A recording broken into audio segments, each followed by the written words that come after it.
Let's see how Cliff's doing. Nah, fuck those niggas. I'ma just go straight, get his card, and go res y'all niggas.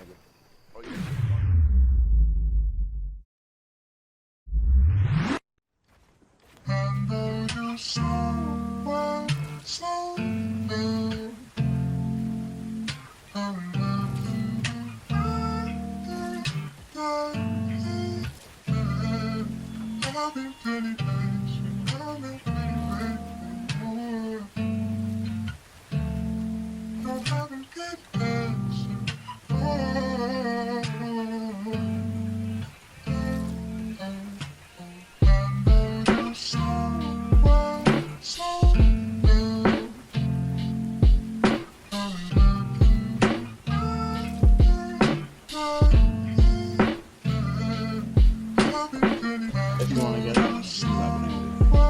it's like $30.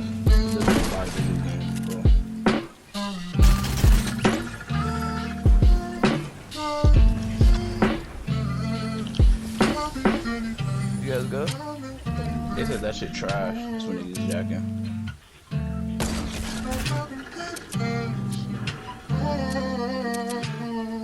Are you guys okay? Like the map, like, yeah. Like the map is way too big. Damn, Jump again, nigga.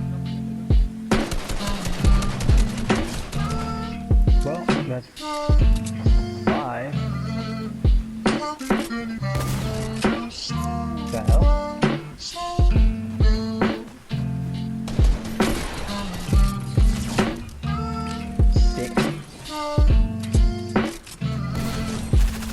7.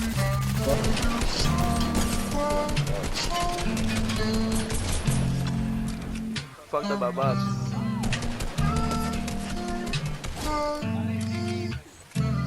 My aim is stupid, fuck.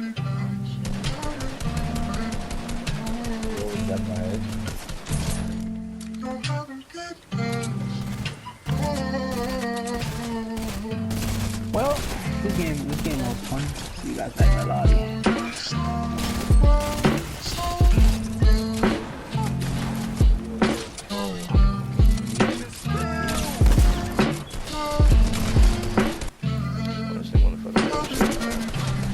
Yo, it's quiet. Oh, them niggas is wild. Chris is doing more you.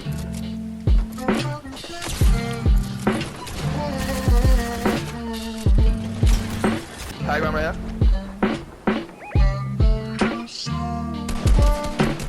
That one.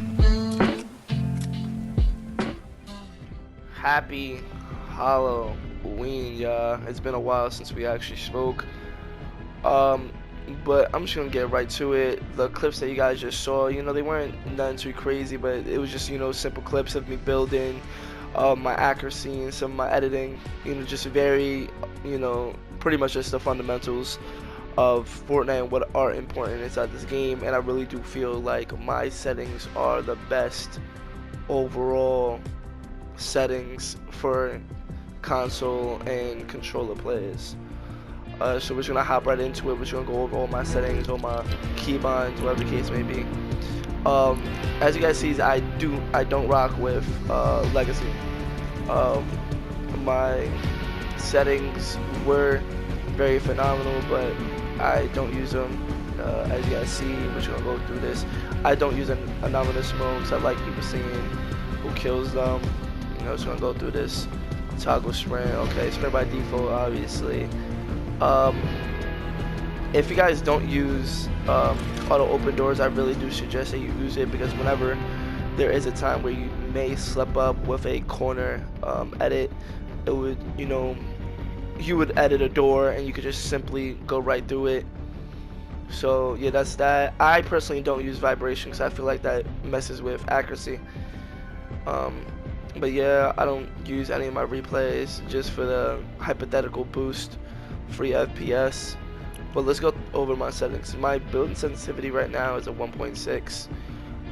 I feel like due to the fact that my looking horizontal, you know, my horizontal, my vertical speed are pretty high with my boost. As of right now, I'm feeling pretty comfortable. Whatever you guys know what I'm saying. I feel pretty comfortable with a 1.6 build-in sensitivity. However, my edit mode sensitivity is getting higher, and I am going to continue to get it higher because I feel like due to the boost, I am able to edit a lot more better. And I know a lot of the edit, clips were a bit chunky, but I will get a lot more smoother. To be honest, I don't really know what this is, so I just kept the default instant boost. I kept that off because I feel like with this right here, honestly, with instant boost, this is just putting yourself in linear, putting that on. And I feel like if you want to stay on exponential, there's no point in having that on, because this is just you putting yourself on linear. Because as it says enable this setting to ignore the boost ramp time when in build mode. The boost speed will engage instantly when the stick is fully deflected when in build mode. So as is just simply saying, it's like as soon as you're moving your stick, you're just gonna have the boost. It's not gonna be no slope to it. It's just gonna be a straight line. But moving forward, I feel like my ADS is very phenomenal.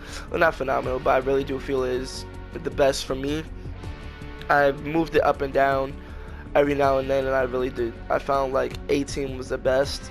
I used to have it at 19 for both, but I felt as if that was a little too fast, simply because I like having my flicks and all that. But I don't have boost with this because it's, I don't know how to explain it, but simply with the new advanced settings, simply by being on these settings, I feel like your ADS is a lot more flickier, is a lot more slippery. So I simply feel like I don't need a boost to hit flick shots, and I'm gonna have a follow-up video on this so you guys can see the full capabilities of this. But with this look dampening time, a lot of people have this on 0.1. Okay, first off, I'm on exponential, but a lot of people have this on 0, but me personally, I keep it on this. And what this look dampening time is also just like your dead zone, just getting a lot more in depth with it. I'm not really sure, but yeah, it's what can I say? If you have it at 0, there's practically not much of an input delay. But because I'm on console, I feel like I need that, at 0.20 seconds, because if I have it at 0, it's gonna really mess with me because of the frame per seconds. I'm gonna be doing so much that my console is not gonna be able to keep up with me. So I'm sticking with 0.20, excuse me. And as I say, exponential is what I'm staying at. I know a lot of big pros are switching to linear, and I have been practicing with it. However, I am really comfortable with exponential, and I know a lot of people will say you gotta give it, some time to get used to linear. And I may make that switch, I may not, simply because I'm sticking with, I'm just so comfortable with exponential. And while we're on this topic, I was watching the YouTuber Upshaw, and he said that if you're gonna use the advanced settings, you might as well use linear, due to the fact that you have that instant my apologies, but you just have that instant raw input from your stick. And he feels as if the legacy settings, let me go back to the legacy settings, the legacy settings do give you the better aim assist, with you being able to stick to your targets a lot more stickier, as if you was to see inside his videos, or just in general, because everybody used the old aim assist. You guys know about the how sticky, how better the old aim assist was. And you also had that auto rotation to where in that general area it just snaps to them, just like in every other old shooting game. However, as you guys seen, in distance and short range and medium range, my aim is consistent. And I really do feel you just have to get, just like you have to get used to any other settings, you got to get used to these settings, because the tracking with these new settings are phenomenal. So if you take the time to really find the perfect settings, which I feel like mine R, you will be hitting shots, you know, from long distance, from medium range to close range. But that's just me personally. And let's just move on. I play on the 80. Personally, I'm usually on a 55, but I put it up to 80 because of the fact that this current update is, you know, all foggy and all that nonsense, and it really messes with my eyes because one time it's sunny, not more important. But yeah, not really important here. 3D headphones. Let's turn that on. I haven't tried that. I guess this is new. But yeah, I play on Tritanope on a 6. Just so you guys know, whenever you guys switch your colorblind settings, always put a number higher, because if you were to go back to your settings after you put it on that exact number you think you put it on, it's just gonna go to a number lower. Just in case if you guys haven't realized that, let me just look. I'm gonna go to 6. I'm gonna go to 7. Now let's go back. Now let's go back. It's gonna go to 6. So just always put it a color higher. I mean, you know, number higher. And foot dead zone. If you guys watch YouTubers like Flea or M16, they did a very thorough explanation on why you should have this at 1.1. The best way I can really explain it is simply that your movement is a bit more precise. I can't really do the best, you know, explanation for it, but I really do just suggest that you put that down to 0.01. I'm not on keyboard, and this is what is like my personal thing that I don't see others do. I jump with L3. Now I feel like that is the best thing to do, and a lot of people would be really confused about that, because, you know, if you play claw, you jump with X or any of these buttons. Some people jump with R3.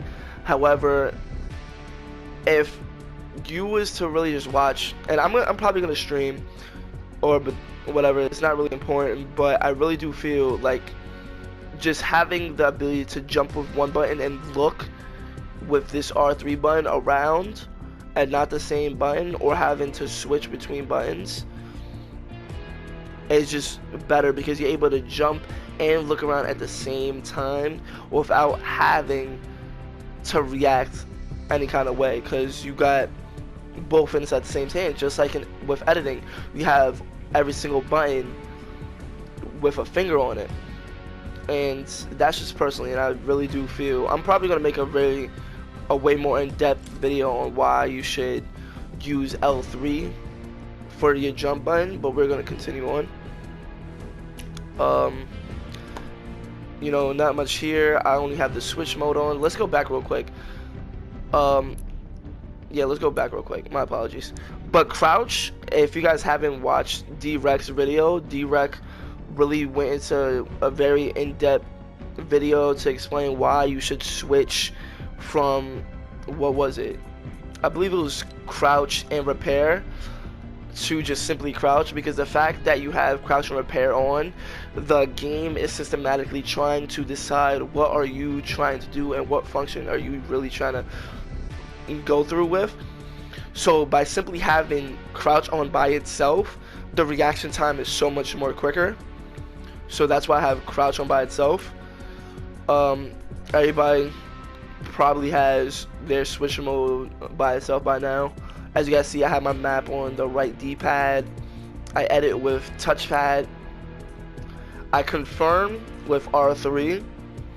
And sometimes I do, I can't even say sometimes, because I got so used to it, but I used to in the beginning mistime it, because with R3 I really do feel like it takes a lot of skill, because you have to time it right so you're not messing up and crouching when you're trying to edit. And I really do feel like it's just so much cleaner. It's just, you know, the input delay there isn't none. I reset with R1 and I select with R2. And that's probably, you know, that's basically it. I really do feel like those are the best settings, the best keybinds. So, and I really do suggest that you guys take the time to hop in creative, try out my keybinds, try out my settings, and just drop a comment and see how you guys like them. This is Kxmplexity, and I'm out of here. Enjoy y'all Halloween.